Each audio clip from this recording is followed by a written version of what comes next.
3 goals to 1. It's been a horrible year, hasn't it, for City so far? Let's hear from Pep Guardiola.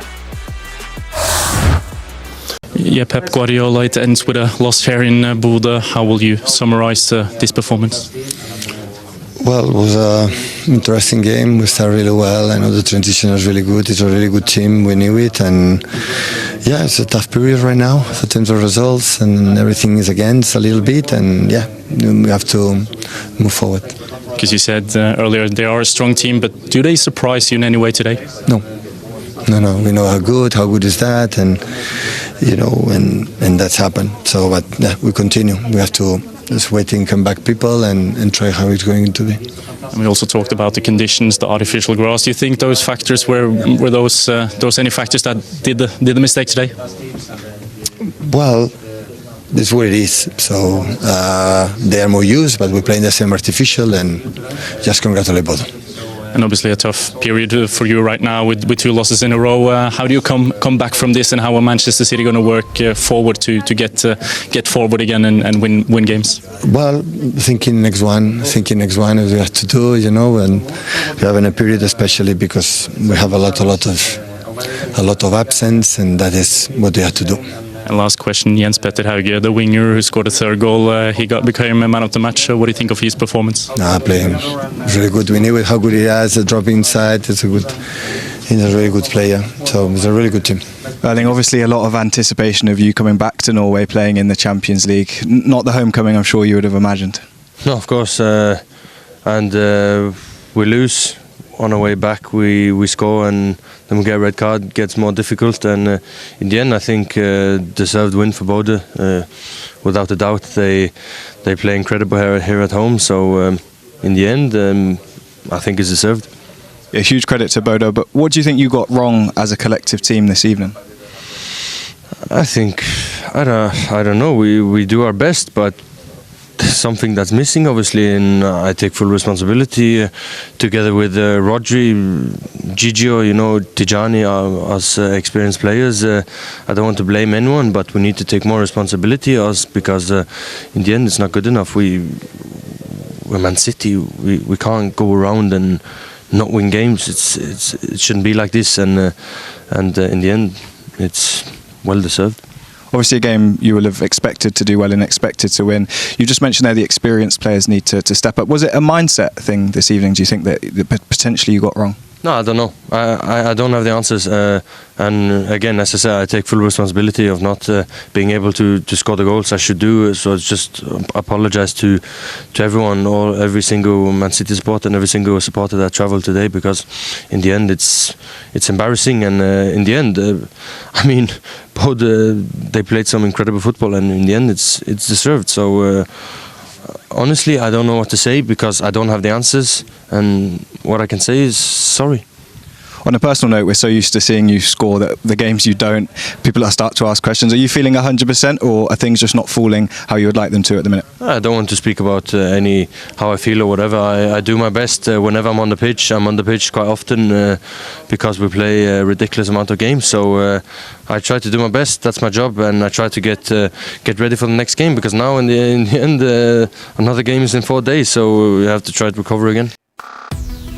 So take a look at what's been going on for City in 2026. Just the 2 wins, that was in the Carabao Cup against Newcastle, and that 10-1 thrashing of lowly Exeter. Apart from that, they have really laboured, struggled in front of goals, struggled defensively as well. For Bodø Glimt, obviously, they are very much in dreamland as they get their first win in the Champions League to take them up into 27th in the table.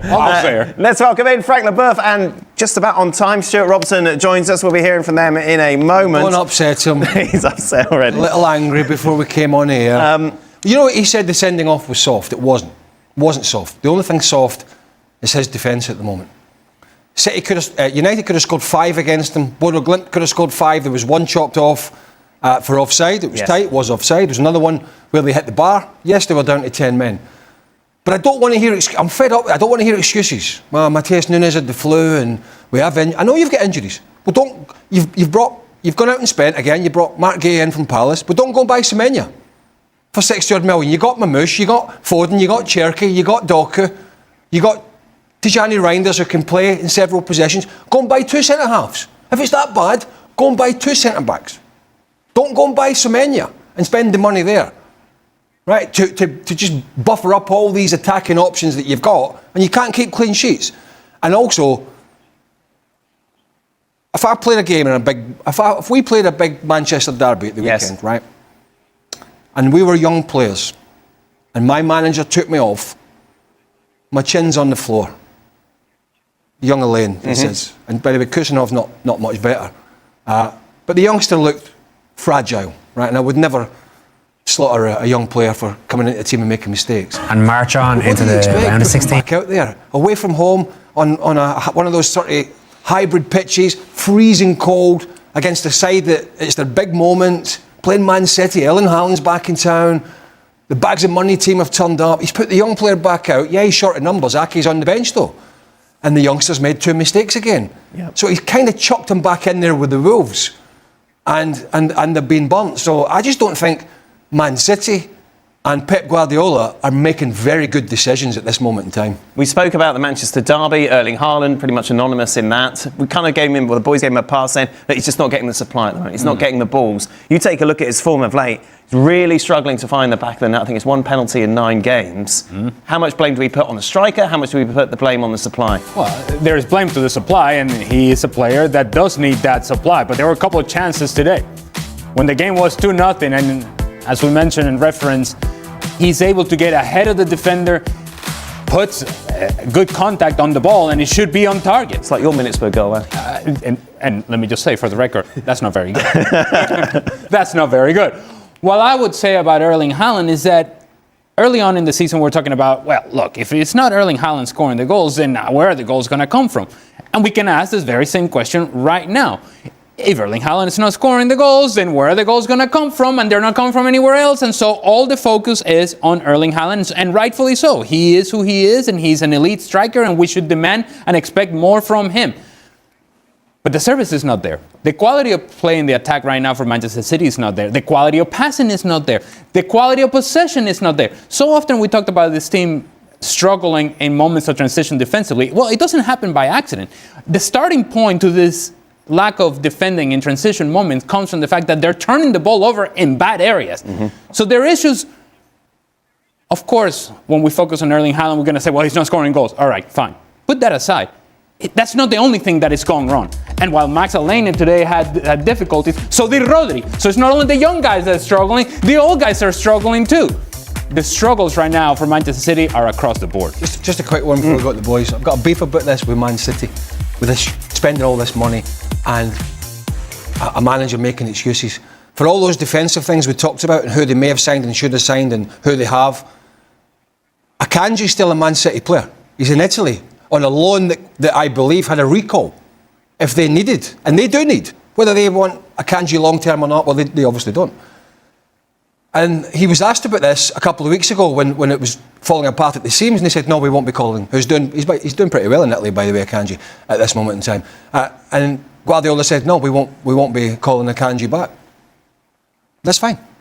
I don't want to hear any excuses. Yeah. If you've got a player who's on your books, he's an option, you don't want to call him back, and you're signing forward players, there's no excuses. It's not an anomaly, is it? We've seen this from Manchester City too much over the last few weeks, Robbo. Yeah, there was lots of things wrong with their play today, and the two guys in the studio have just mentioned all that. But I'm going to pick up on something else. He played Ait Nouri at right back, and the outball throughout the first half was Ait Nouri because Churchy was taking the fullback in, and the switch of play was on. And he must have had the ball more than any other Manchester City player on the pitch in that first half. He was the outball. But being a left-footed player, he wasn't quite sure. He had to come back, he had to go back into midfield, and it completely stopped crosses coming into the box. So why did he play him at right back when he could have played Lewis at right back? He could have played him at left back. He could have then played the left back into midfield. So he got his tactics all wrong as well. But going back to the lack of energy, we were hoping that Rodri would come back and sort of show the quality that he had done before. He did it when he came onto the side, I think, against Sunderland. We all said, oh, maybe Rodri's back. Today, he looked like the player that had just come back from an injury a year ago, where he couldn't run. That's why he committed the 2 fouls, is because he couldn't run. For the goal that you just saw, somebody went past him with ease, and he can't control the middle of the pitch. So they were slow in the middle of the pitch. Reinder was making forward runs and then couldn't get back. Rico Lewis kept on making forward runs and didn't get back. If you're going to go and press the ball when the goalkeeper's got it, and I understand that, and the midfield players are pressing on, when the goalkeeper kicks it beyond you, you have to recover.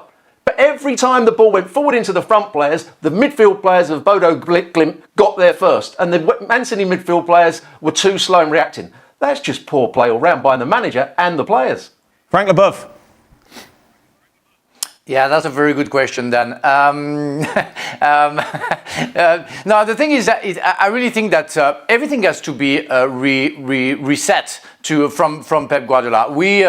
We all know that it needs to have the position of the ball, where we all know that it's belonged to the past, and he has to change his way of thinking. I mean, it's easy now to play against Manchester City. You just wait, because nothing's going to happen. They're going to turn around. Only Cherki tried something today, didn't hide from anything, but the others, they were so slow.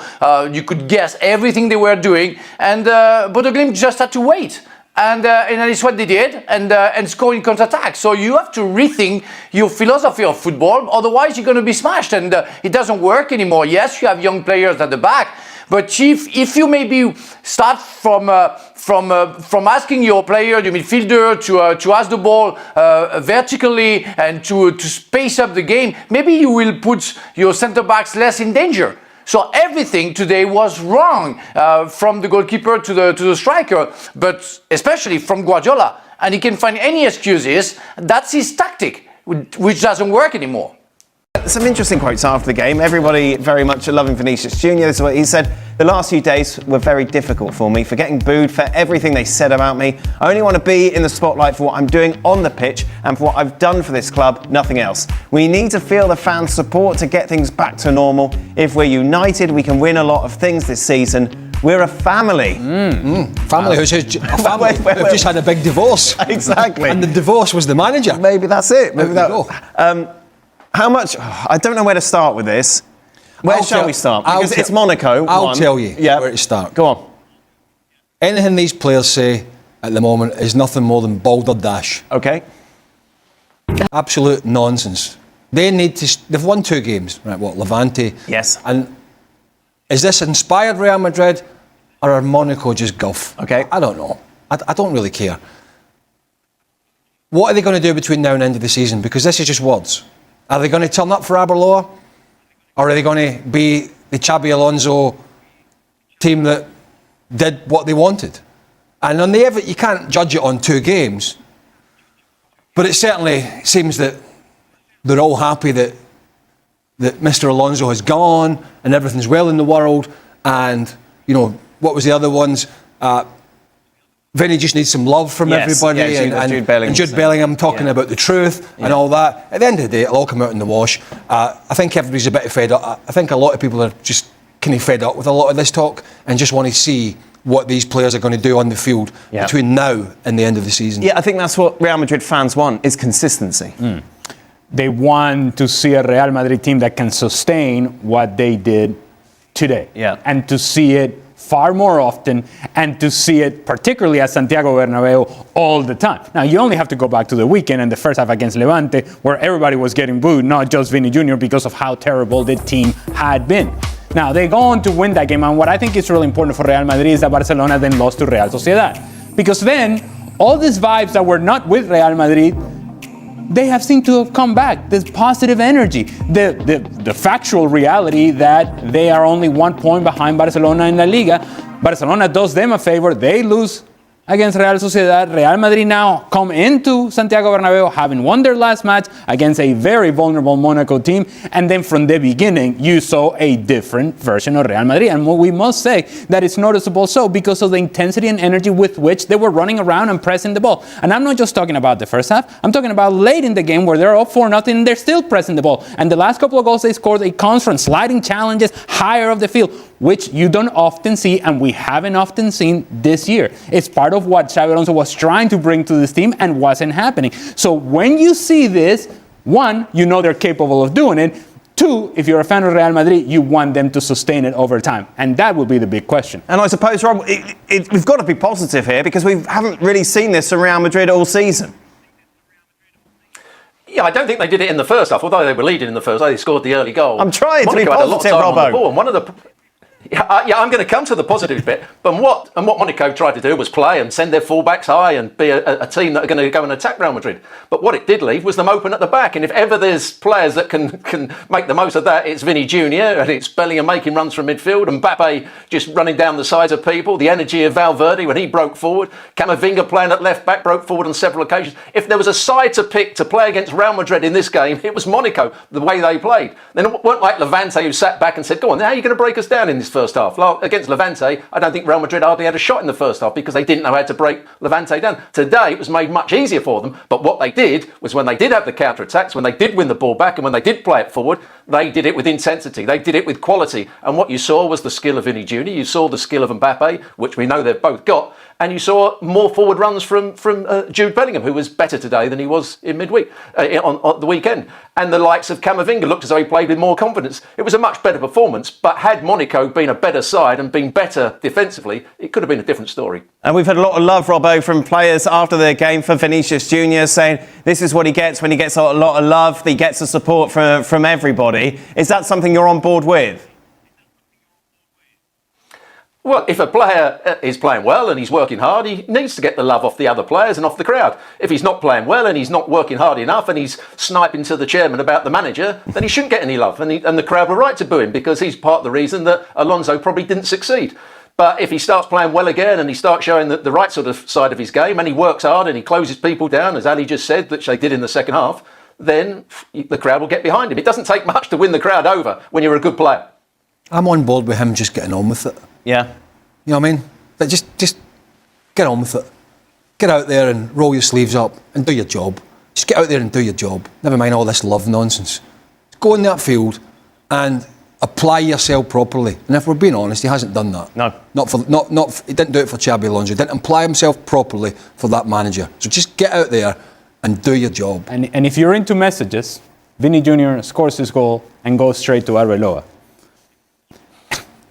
That wasn't happening with Xabi Alonso. But how long will it last? Well, yes, of course. And again, it goes back to my initial point. Sustainability. Is this something that is going to last? And if indeed it's going to last, success for Vini Jr. this season is also going to depend on the positions that he takes. And I don't understand for the life of me why he doesn't get the fact that if he finds more variety in terms of the position that he takes closer to Kylian Mbappe, more central positions, that they're actually going to be able to combine, and he's actually going to be able to find options for himself and for others far more consistently than he does when he's just parked on the left-hand side.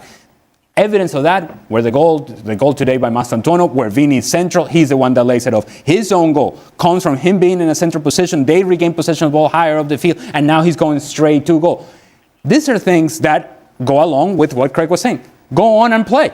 Play your game, but play the game within the structure of a group, within the structure of what makes this team successful. And Kylian Mbappe and Vini Jr. playing together and actually utilizing each other makes this team better. Mikel Arteta's work at Arsenal is being viewed in an even brighter light after the recent coaching shakeups elsewhere.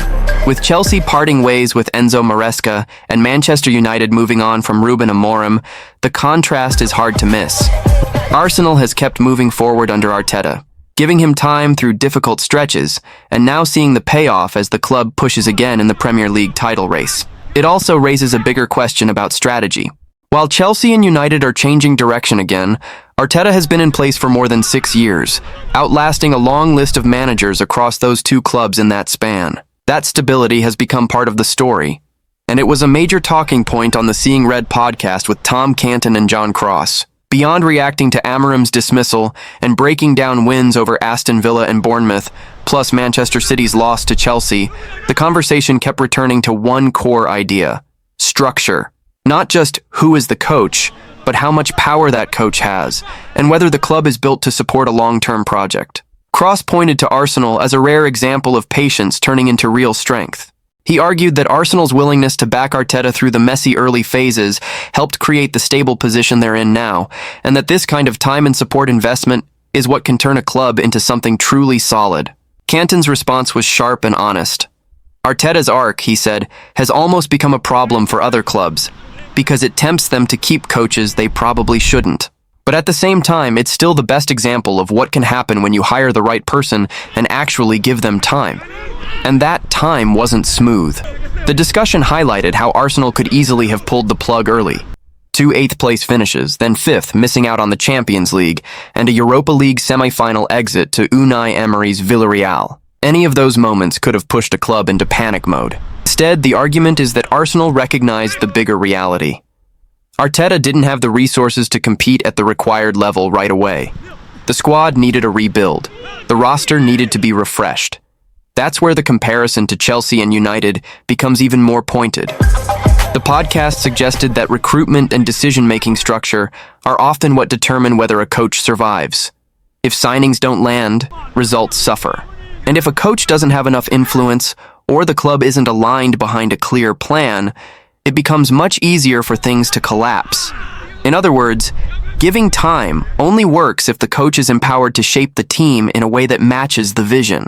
Cross also emphasized that Arteta's situation stood out because he pushed to be a true manager, not just a head coach. The idea is simple. Top coaches want a real say in the build, and they want the club to match what they were promised when they took the job. The discussion even pointed to how Arteta survived a low moment, like the home loss to Burnley, because the club stayed behind him. And in that period, with fan pressure affected by the COVID-era environment, Arsenal were able to hold their nerve instead of reacting emotionally. Meanwhile, the big unknowns now shift back to Chelsea and Manchester United. Who replaces Amorim? And how will the next chapter look at Chelsea? The answers may come sooner than people expect. But for Arsenal, the reality stays the same. They're stable, they're moving forward, and they're still in the title chase, while others are starting over again. And that contrast can shape how people judge every manager in the league. Because when two massive clubs hit the reset button again, it forces the same question Cross raised on the show. Is the quick switch actually fixing the problem, or just delaying the real work? The bigger takeaway from the discussion is that time isn't a magic solution by itself. It only becomes valuable when the club's structure supports the plan. And when the coach has the influence to push the squad in the direction he believes it needs to go. That's why the distinction between head coach and manager kept coming up. The podcast point is that if a coach is expected to own the results, he usually wants a meaningful say in the decisions that shape those results. And if he doesn't get that, patience alone won't save him. That's also where Arteta's early struggles get reframed. Those finishes and setbacks could have become a reason to panic. Instead, they became evidence of why alignment matters, because Arsenal chose to treat them as part of a build, not a final verdict. And once the squad was reshaped the way the club believed it needed to be, the results started to reflect that long-term approach. So the repercussions aren't just about Arsenal looking stable, it's about how stability changes your margin for error. When you don't reset every year, you're not constantly starting from zero. You're building on decisions, learning from setbacks, and keeping a clearer identity. For Chelsea and Manchester United, the immediate consequence is obvious. They're changing direction again, which means the next appointment carries even more weight. Because every new coach isn't just judged on results. He's judged on whether the club is finally giving him the structure and authority that the role demands. That's why the question at the end matters so much. Who will replace Amorim? And how will Liam Rosenior do at Chelsea? Because those answers will test the exact theme the show kept returning to. Time, support, structure, and control. And for Arsenal, it's a different kind of pressure. Stability doesn't guarantee trophies, but it does keep you in the fight longer. And right now, while others restart, Arsenal get to stay focused on what they're already doing, chasing the Premier League title.